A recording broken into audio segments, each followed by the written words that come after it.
Haleluya, selamat pagi Bapak Ibu Saudara yang diberkati Tuhan.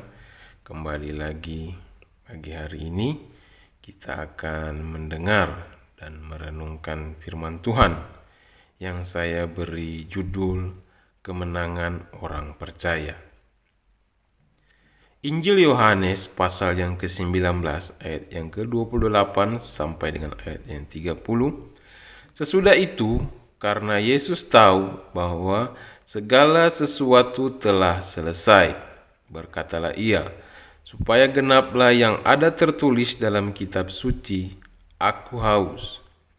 Di situ ada suatu bekas penuh anggur asam, maka mereka mencucukkan bunga karang yang telah dicelupkan dalam anggur asam pada sebatang hisop, lalu mengunjukkannya ke mulut Yesus.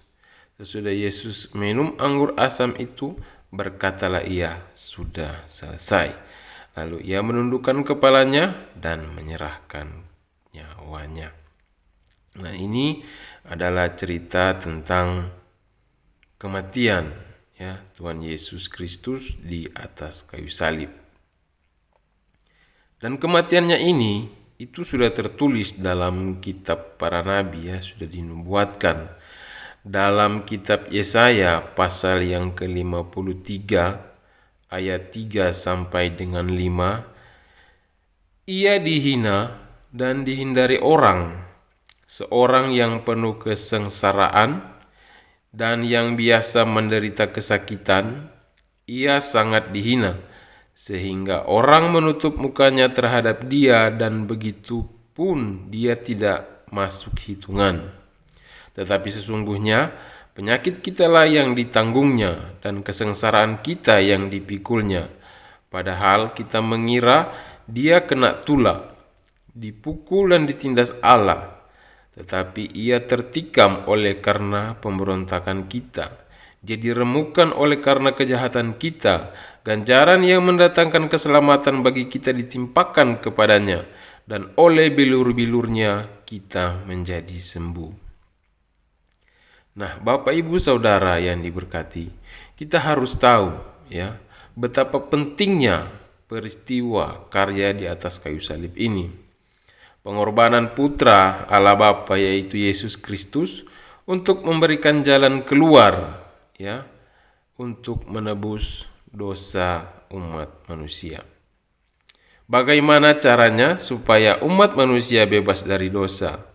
Ya, yaitu Bapa mengutus putranya Yesus Kristus sendiri dan menebus dosa seluruh umat manusia.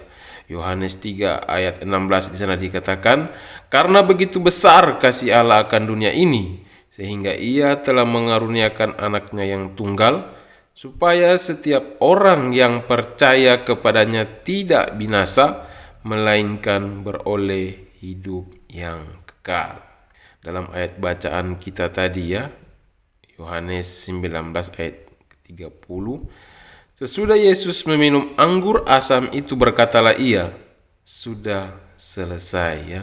Perkataan ya, penyataan Tuhan Yesus sudah selesai ini merupakan seruan ya kemenangan Kristus dan juga kemenangan umat manusia ya, yaitu penebusan dosa.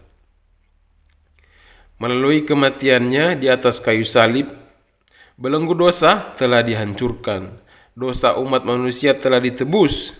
Kita sebagai orang percaya Yesus Kristus turut menerima dan merayakan kemenangan serta kebebasan dari kematian kekal dengan cuma-cuma. Ya. Kematian Kristus membuktikan bahwa ia telah membayar utang dosa dengan lunas. Ini merupakan karya terbesar bagi siapa saja yang percaya kepadanya.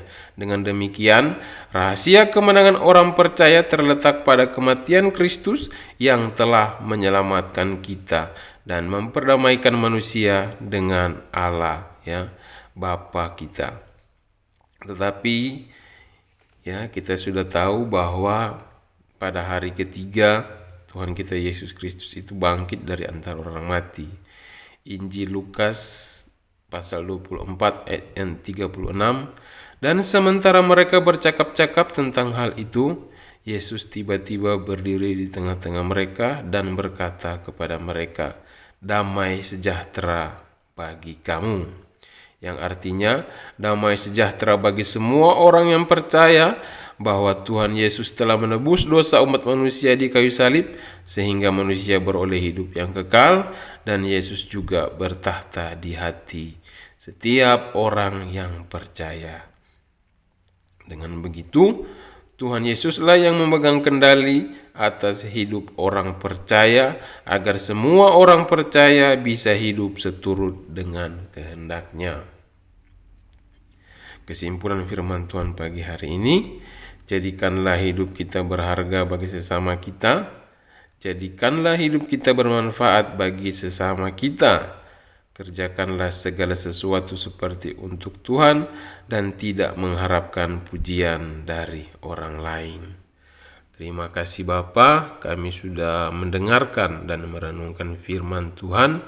Biarlah sepanjang hari ini, dimanapun kami bekerja, dimanapun kami beraktivitas, biarlah kemenangan yang daripada Tuhan selalu ada bersama-sama dengan kami. Jadilah hidup kami bermanfaat, jadikanlah hidup kami berkat bagi setiap sesama kami Bapa. Terima kasih, kami akan melakukan aktivitas di dalam nama Tuhan Yesus Kristus. Haleluya. Amin.